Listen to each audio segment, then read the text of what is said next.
Hey everyone, thanks for stopping by. Welcome to the Route 3 podcast.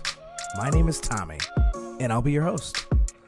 My goal is to fill the world with real and honest conversation along and about the road of life.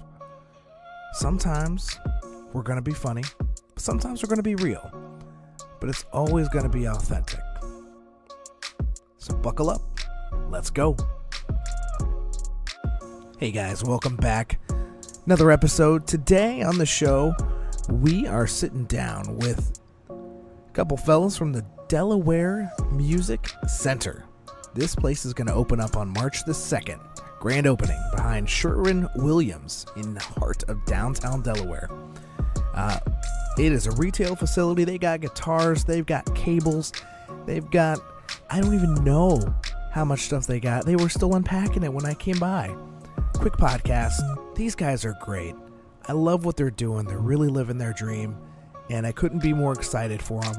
I really hope to sit down with them after they iron out all their kinks. It happens when you open up a new place, but it's beautiful.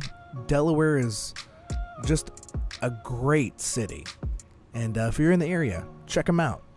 Right behind Sherwin Williams, downtown Delaware. Without further ado, Chase and Adam.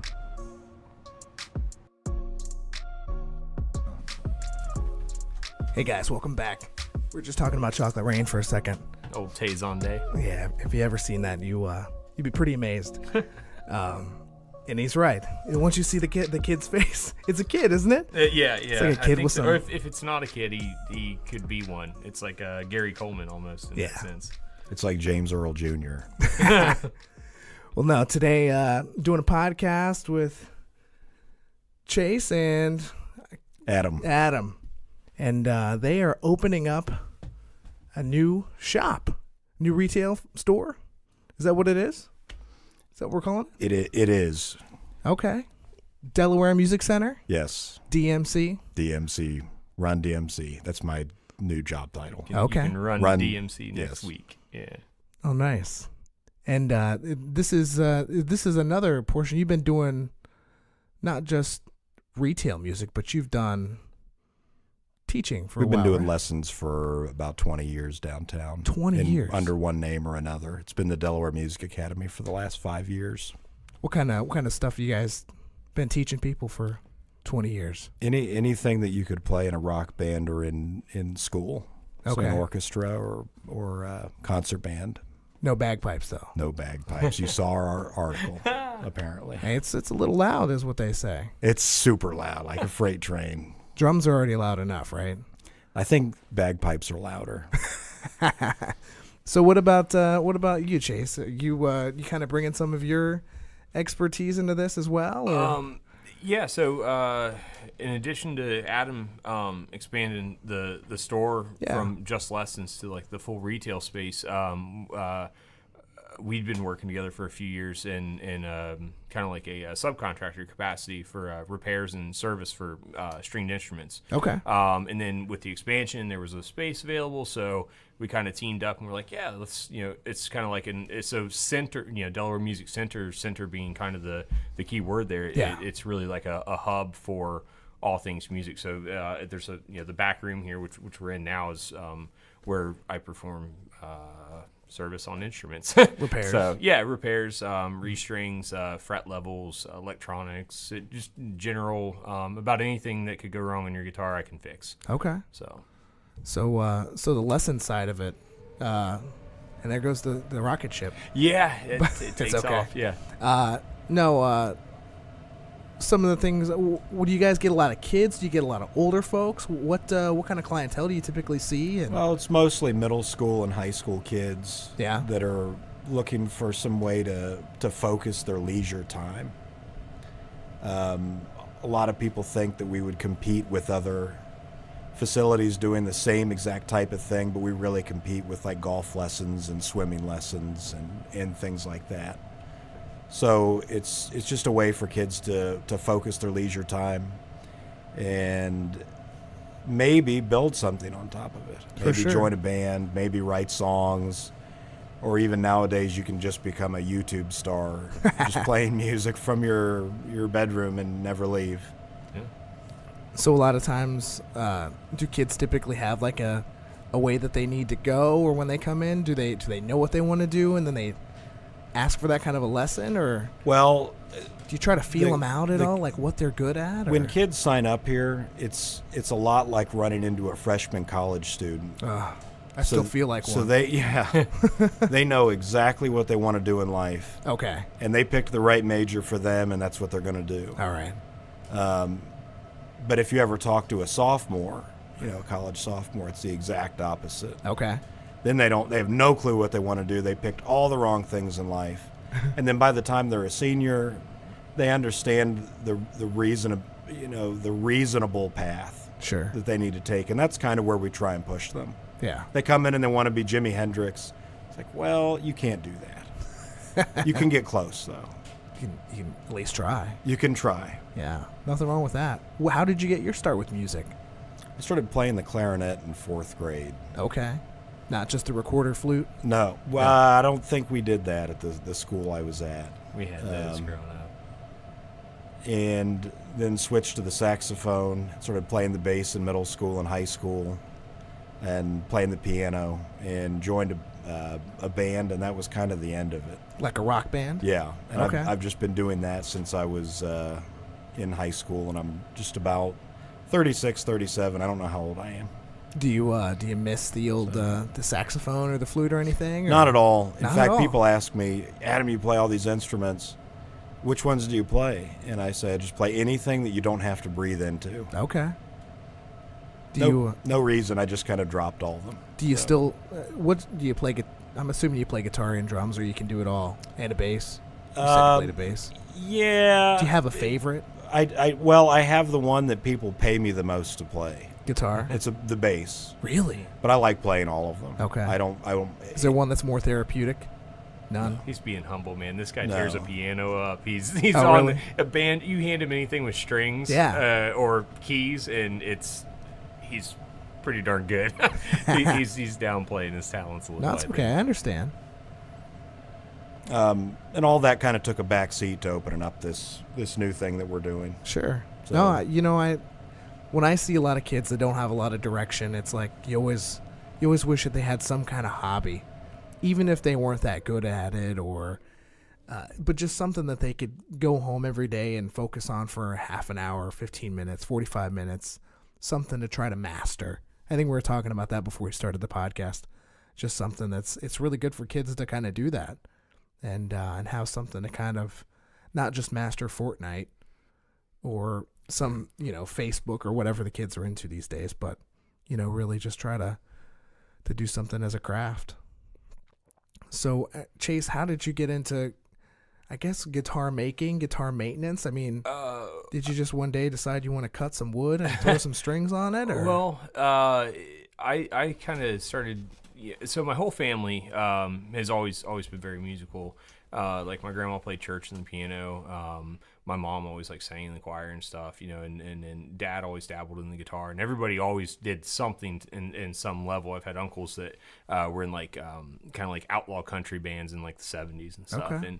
And so, they kind of, so music was always a big part in the family.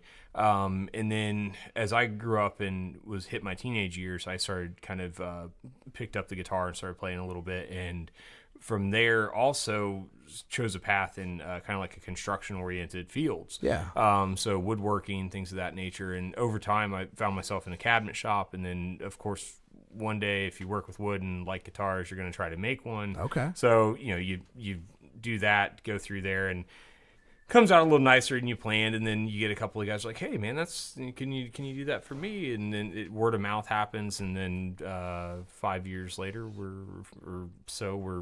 here. So The kind of avalanche.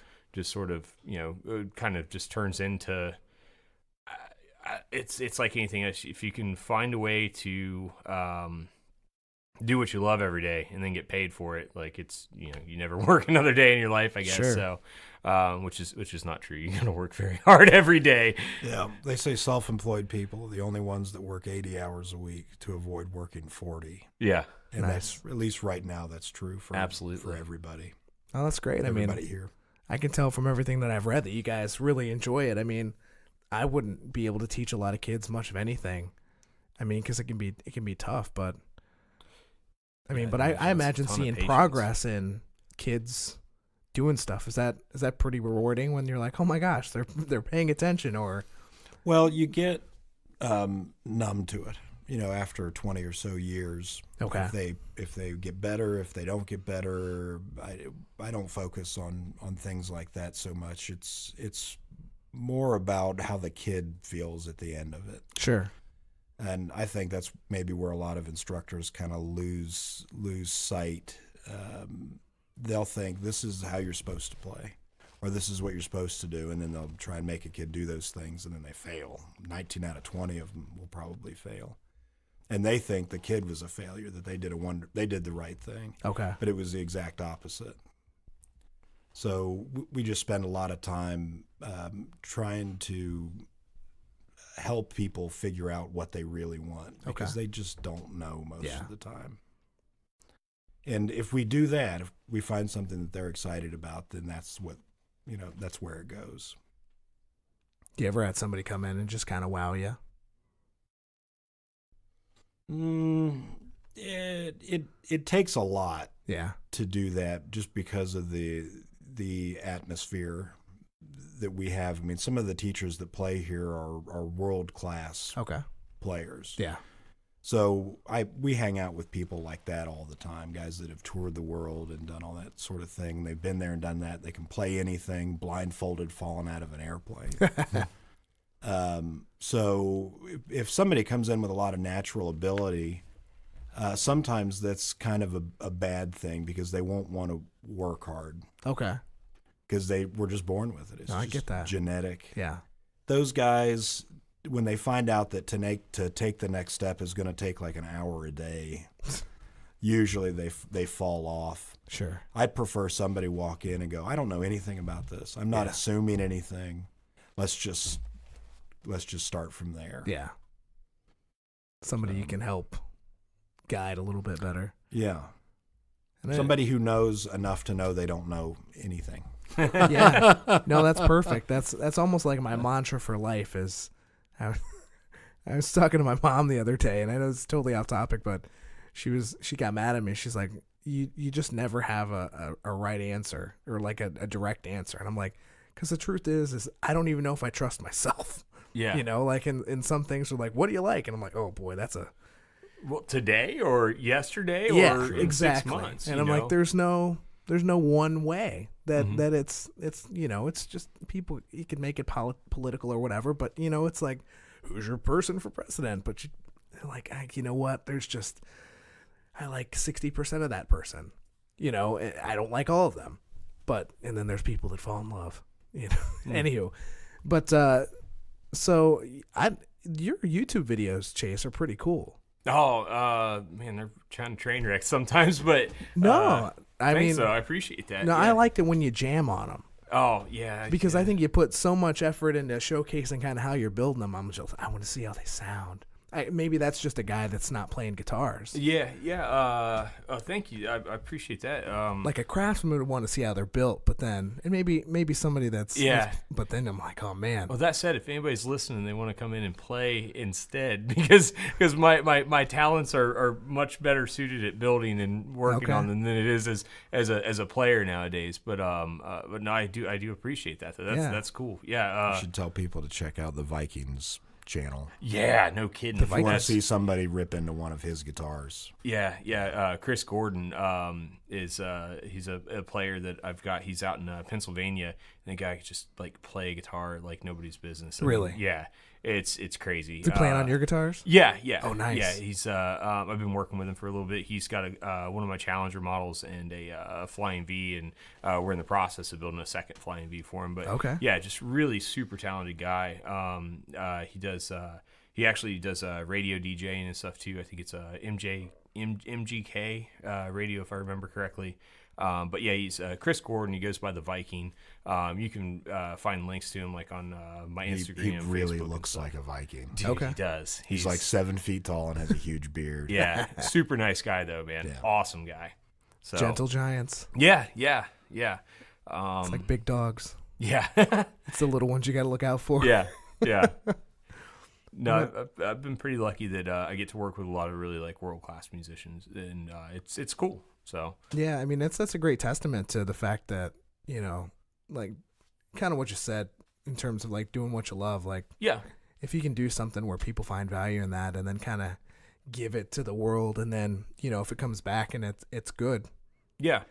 And it starts to build, then that's great. Well, and it's cool too because it's nice too because like the relationship like with Adam and I too, that we've kind of guys, you know, like he's providing students with like the best knowledge, you know, that you know, he's teaching them the language of music, you know, so they get to a spot where, you know, they understand it and they can talk about it well, and they can really like kind of move forward with it. And then I try to provide them with the best tools to then set out on their path with the knowledge that they have. So this kind of sounded weird. I'm trying to think of how to. I get nervous at these things. No, that's cool. But yeah, kind of, you know, it's like I think I can pick up where you're going with that. So you've got to wonder how many people out there quit playing because the guitar that they've got isn't doing the right things. Okay. And they don't know that. They don't know any different, yeah. that it could be different, I guess. And Chase is putting that right in front of everybody all the time now. Like, here's how a guitar is supposed to play, or how it could play. Yeah. So if yours isn't like this, then we can fix that. Yeah. Yeah.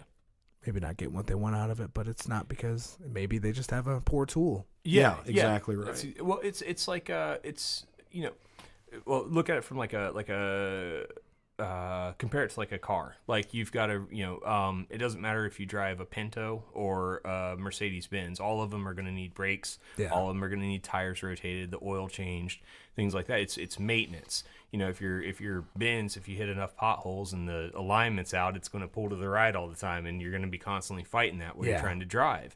And it's kind of the same concept. Is if your intonation's poor and stuff, you spend all this time learning how to play, and you learn the fingerings, you learn the theory, you learn all this stuff, but then ultimately your guitar's playing out of tune the whole time. It's going to cause trouble, and it can make the experience unenjoyable in some ways. So that's the nice thing about you know, having something that, having access to somebody who has the knowledge to make it right and make it so that it is performing and it at a top level. Makes the learning that much easier. It does, absolutely. Yeah.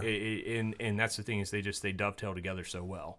And that's great. So it's really good. Well, it's nice to see you guys putting this together. I know you guys got to hop off here, but I got about 30 seconds. Yeah. So where can people find you? Online at either DelawareMusicAcademy.com for lessons, DelawareMusicCenter.com for all the retail stuff, or behind Sherwin Williams in downtown Delaware. It's 27 West William Street. Yeah. I got here with that address today, so it works out well. Yeah, found it okay. Do you guys have Instagram stuff? Do you guys have none of the Facebook yet? We're on Facebook under the same two names, Okay. Delaware Music Academy and Delaware Music Center. And you guys have a grand opening. March 2. Yeah, March the 2nd. Yeah. 2019. Yes. Yeah. So if we sound tired, that's why. Yeah, it's been nonstop for about a month straight now. It's like every day. I don't think Adam slept much lately. But yeah, it's in next week's grand opening. And for Instagrams and stuff, I've got some Instagrams under Gullet Guitar Service and also Chasing Vintage Guitars. Okay. Same thing for the websites www.chasingvintageguitars and Gullet Guitar Service, and the two of them are kind of similar, same stuff. One of them showcases my builds that I do for my instruments that I build, and the other one's more focused on the service aspects of what I do. So.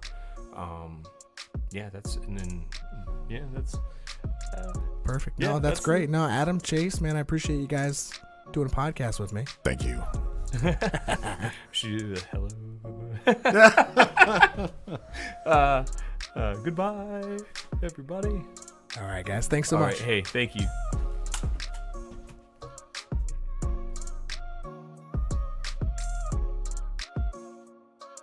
Oh, man, what a good time it was with those guys in such a short time. I really hope we get back together because I think if if we had a couple of cold freezer pops and a little bit of time, be some great conversation. Musicians are always awesome. They usually have great stories too. So, we got some more podcasts coming. Thank you guys for checking it out. Glad I got a short one for you guys, but we'll keep them coming.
What a great guy, that Danny Fortune. Really like having him on. He knows so much, and he does so much stuff on his own. I mean, we've talked about drywall before. Yeah, he gardens, chases bats out of his house. We forgot to talk about that. But always a good time. We always have good conversations. I'm going to catch you next time. Got some more podcasts coming. Stay awake.